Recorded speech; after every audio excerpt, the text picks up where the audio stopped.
This is day 1 of the February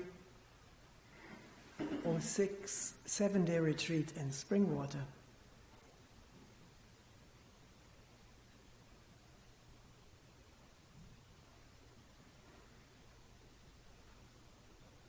And how nice that the sun came out to warm us up. Not that it really did this in order to warm us up. It just happens when the clouds part. There's sunshine. What we attribute to it is matter of our wishes and fantasy.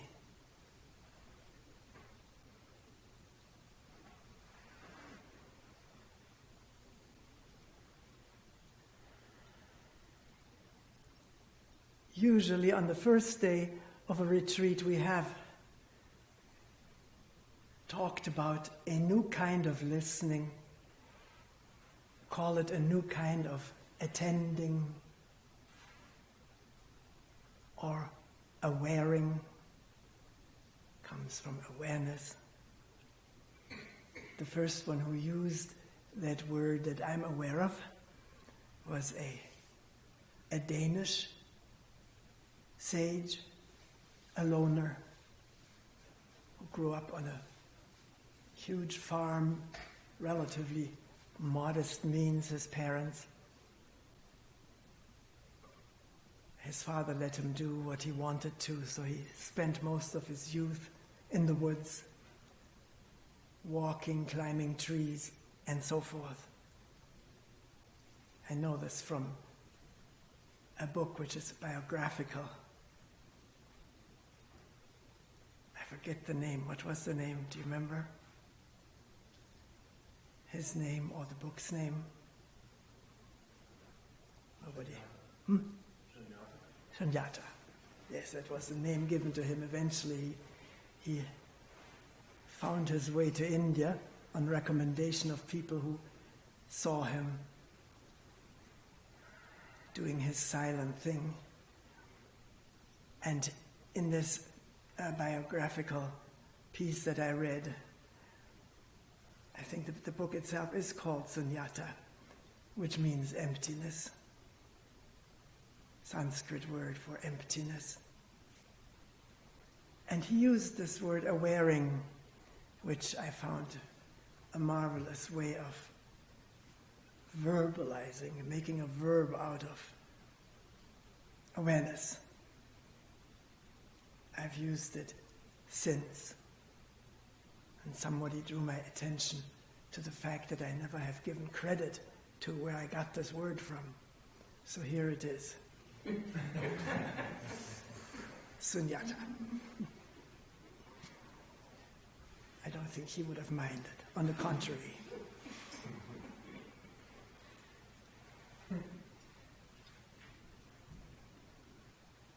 People also have told me that they like that word. It sort of moves you right into, does it?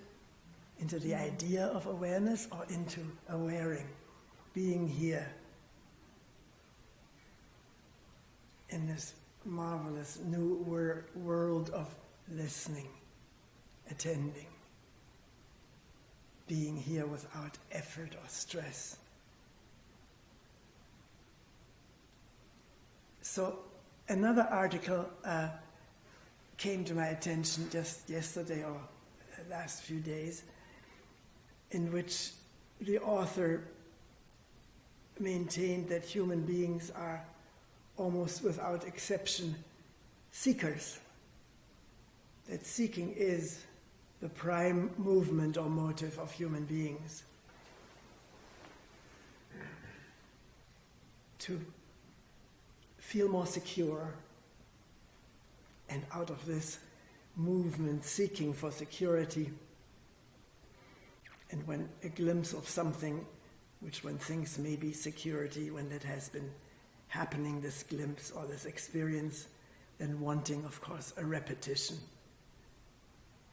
Seeking for the wellspring of presence, happiness, here-ness, now-ness, harmony, you name it. What is it that we seek for? It's all manufactured in the mind, in the brain, maybe out of memory of past experiences, which there is a desire to have happen again,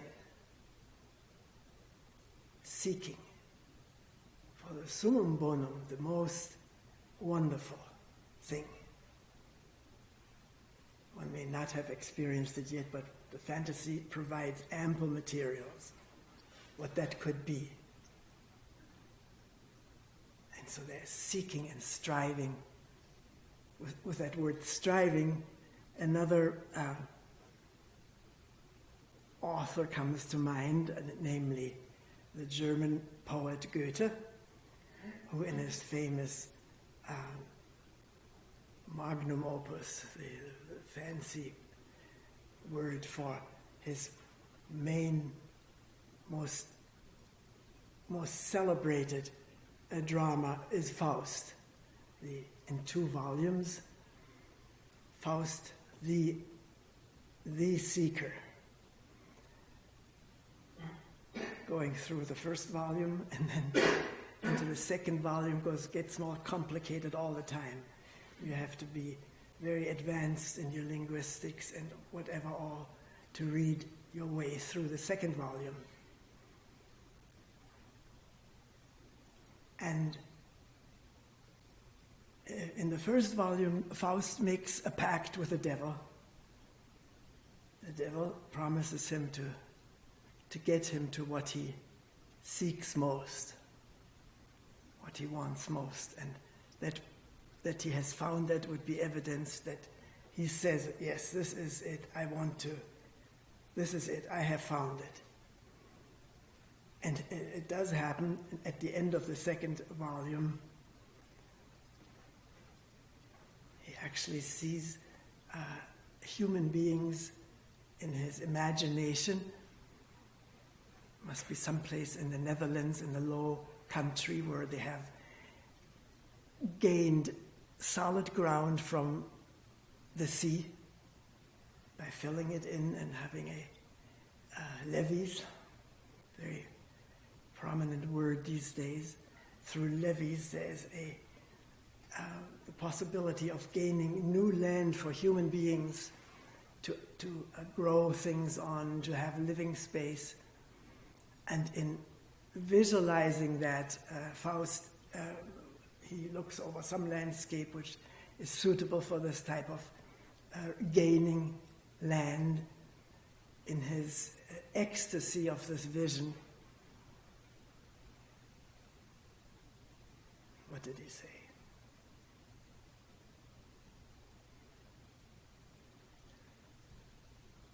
He says, in the foretaste, or in the anticipation of this supreme happiness that he would feel once this has been accomplished, this gaining of land from the sea, in anticipation of that,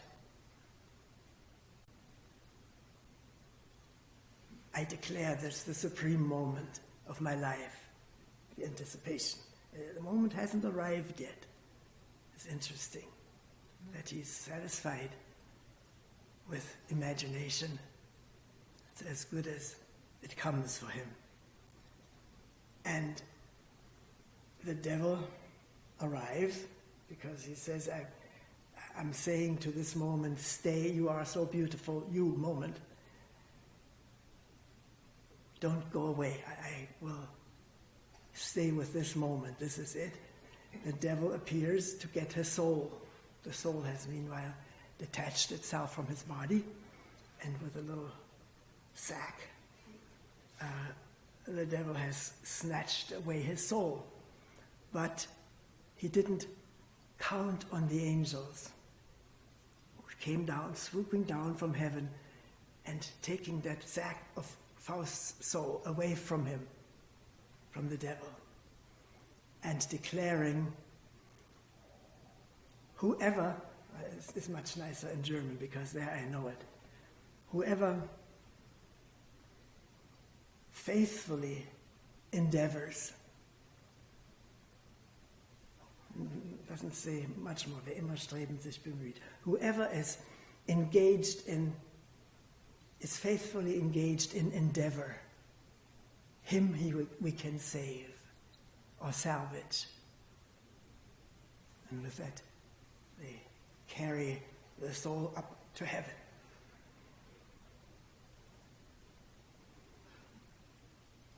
Wer immer strebend sich bemüht, whoever is engaged in striving, him we can save.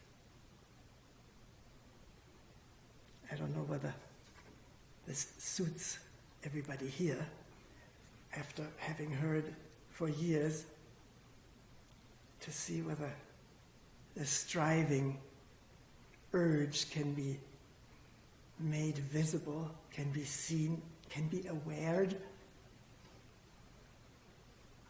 so that it doesn't push us hither and thither, back and forth, up and down.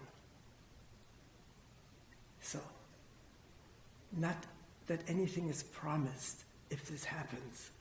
You have to see for yourself whether it's possible to become aware of the motion, the movement of striving.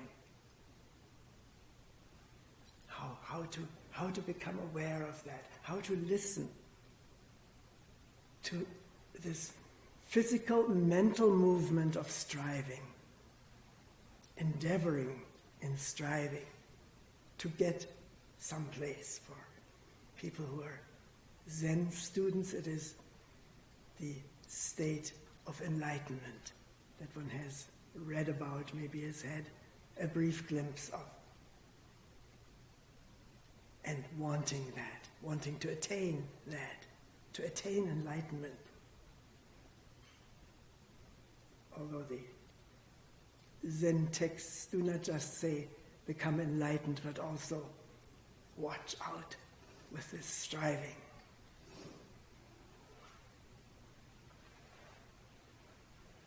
What you are striving for is not it. But we have to discover that for ourselves.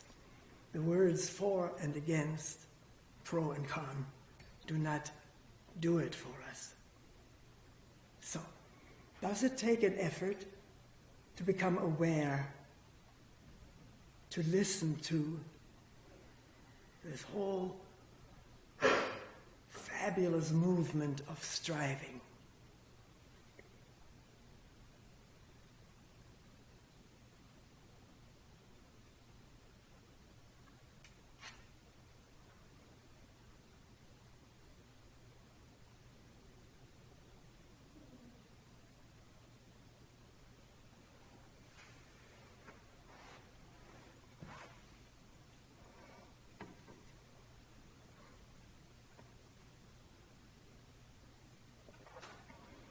And how do we go about it? Is it possible to speak about that? How to go about awareing striving?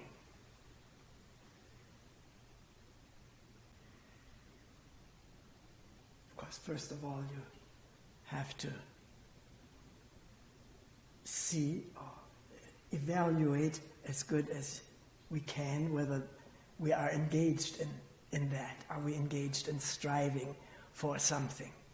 And I don't think there's anyone who doesn't find something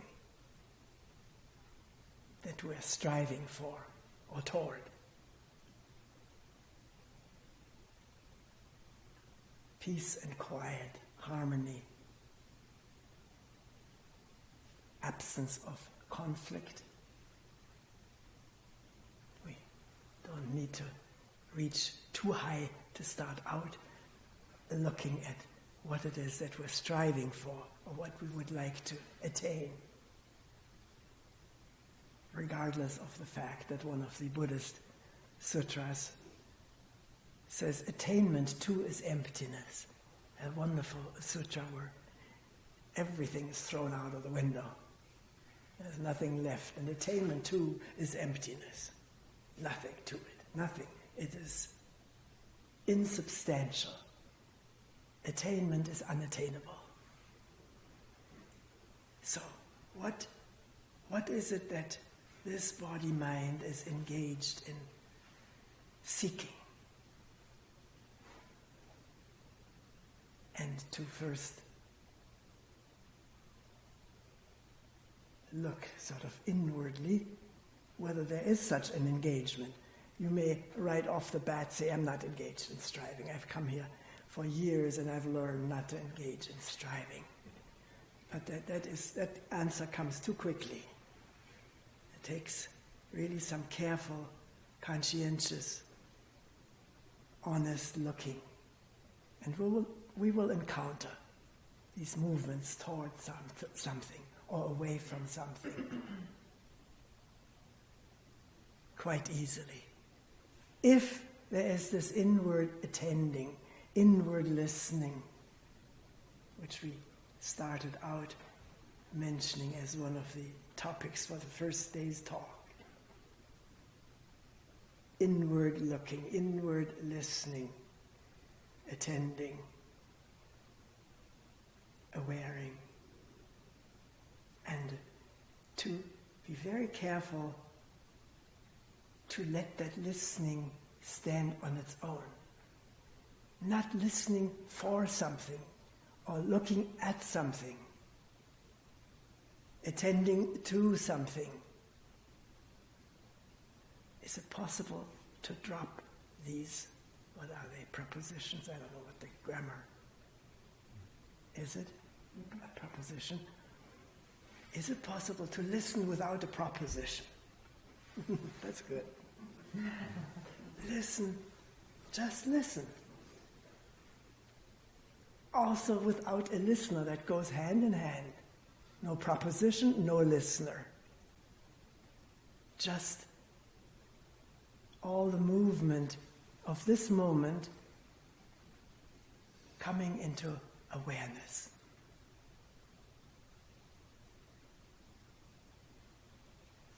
Wondering about what is it that this body-mind is seeking.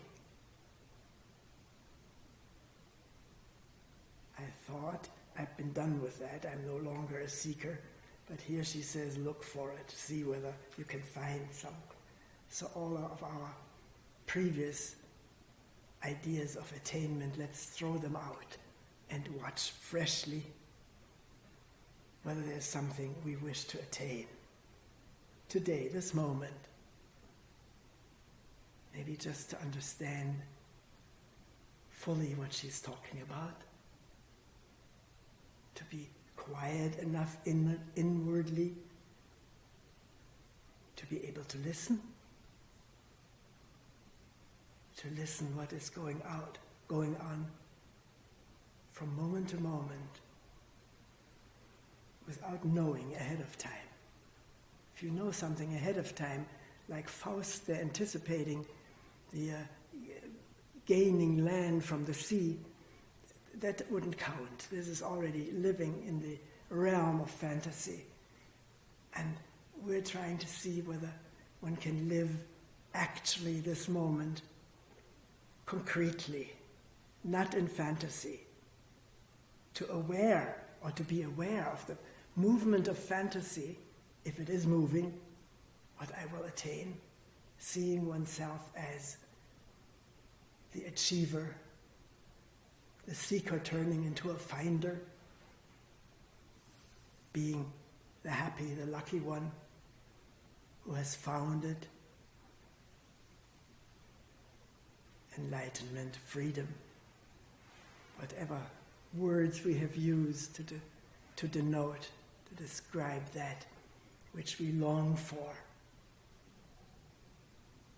And can you be aware, consciously aware, presently aware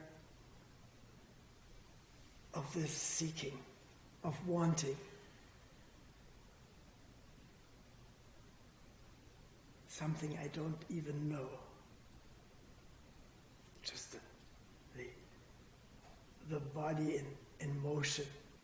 When my dog friend Bailey from next door, when he comes down 90 miles an hour, once he has spied that friends and I are about to take a walk, he comes with total expectation and anticipation. And it's amazing that asking him to sit can still break through this the whole body is just shaking with anticipation of a cookie, a biscuit. And yet, the conditions he has learned have to be met, or else the cookie won't come. So he does sit down, even though he's shaking. And those eyes are totally focused on wherever my hand happens to. They don't move. It's absolutely fantastic to see that dog. And then the cookie released, and he snaps it out of midair. And be sure your hand is not there, because you may find yourself inside the dog's mouth. It's not that he's mean or mad or angry. He's too excited, too full of anticipation of what he has visualized, I'm sure. Somehow or other, remembered. There's probably a very complex thing as smell and taste, because he's drooling. Nothing has entered his mouth yet, and it drips with saliva. I wish I had that. I got to take artificial.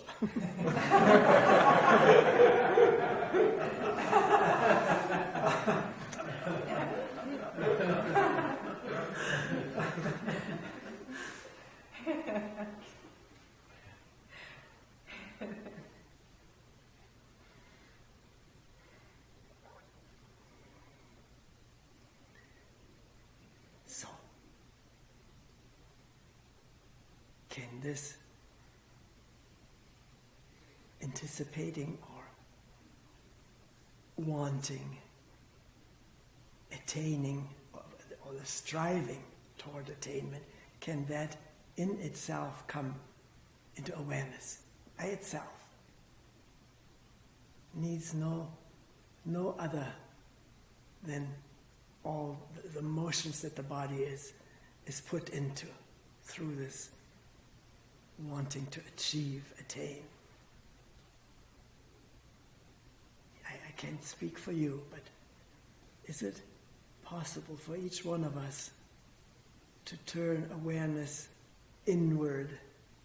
It doesn't really know inward and outward. It just embraces whatever's going on this instant. And what is going on is what?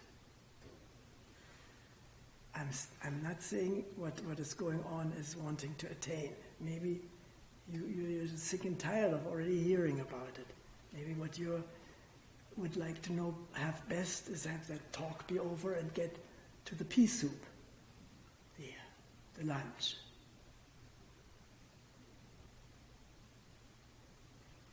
So what is it? What is it that occupies this body-mind, this instant? And in awareing whatever is going on, there's awareing inwardly, outwardly, fully here with this instant.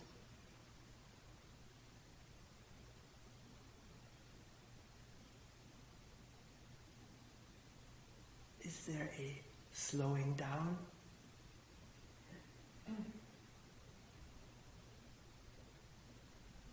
Awareing hecticness often results in slowing down. It is an amazing effect. Awareing franticness brings slowing down. And the more slowing down, the clearer the vision. When in hecticness there's very little that can be seen. It's like a film that has sprung out, the perforations have sprung out of the wheel, and you can't see anything anymore but a fluttering of light. and dark. But let that film slow down, which we call slow motion, and we see much more, the detail. What is really going on in this body-mind. Not what we want to see. To be very careful, because there's a great power in our desire. If we want to see something very, very badly, very anxiously, then there is some likelihood that we will see it, but what we see is a mirage brought about by this hectic wanting. It can bring a mirage. So, how slow can the mind and body proceed?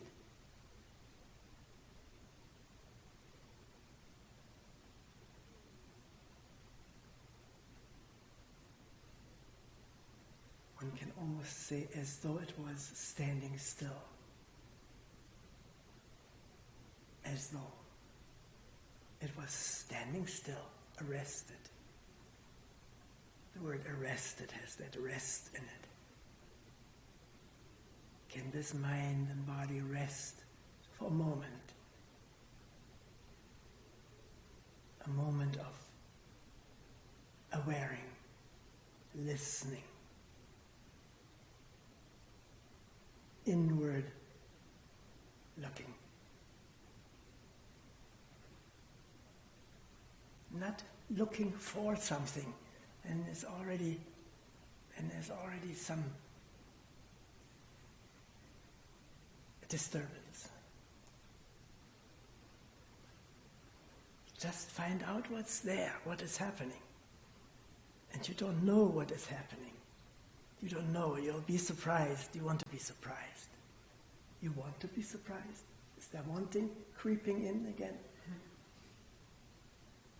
Let it creep out. We don't need to imagine anything, because everything will present itself fully, wholly. This wholly with a W in front. Completely. That is nice, the similarity of the two words, because what is complete is also wholly without a W. Meaning not exactly of this world, which is so fragmented, so cut up into pieces. And in quiet, listening, attending,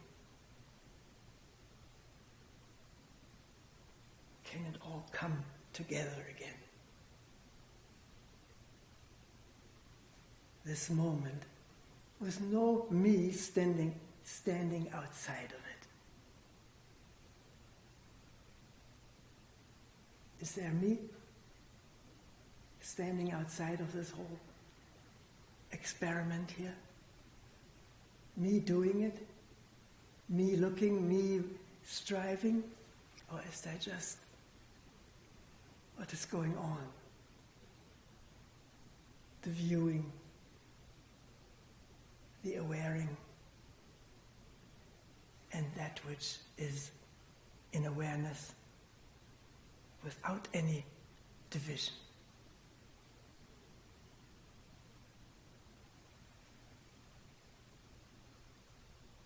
Do I hear you say, I don't know what no division means? You don't have to know it.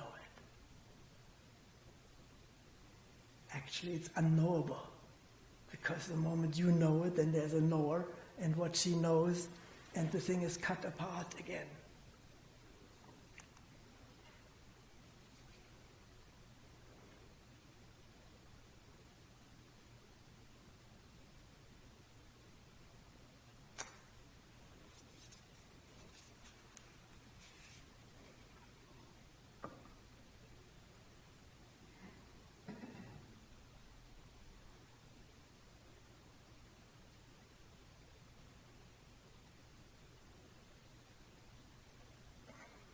thoughts arising, awareing? Is there someone who has thoughts? Or are there just thoughts arising and diminishing, ceasing? New thoughts.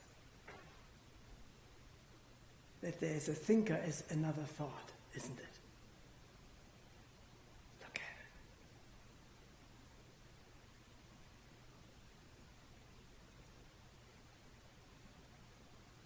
If you say, I can't look at it, I don't know how to do it, you don't have to.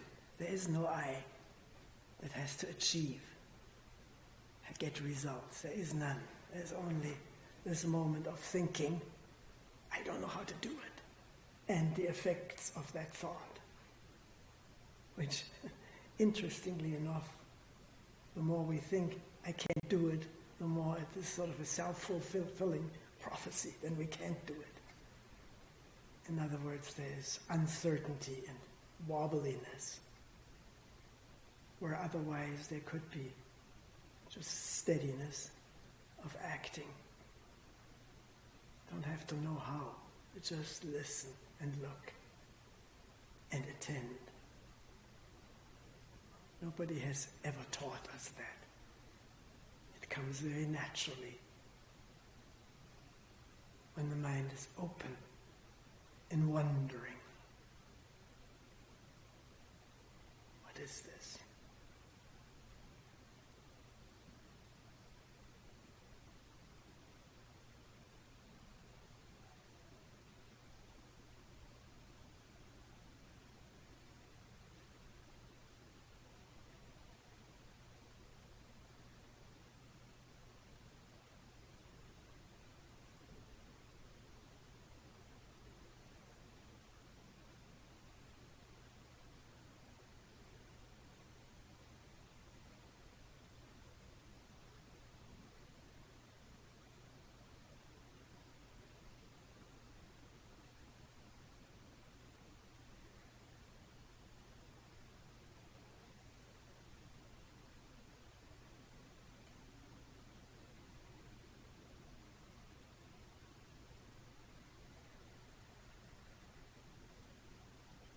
Wind, the heart beating, breathing,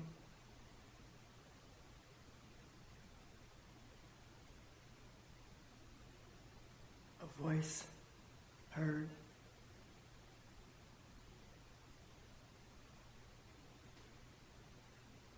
we will end here for today.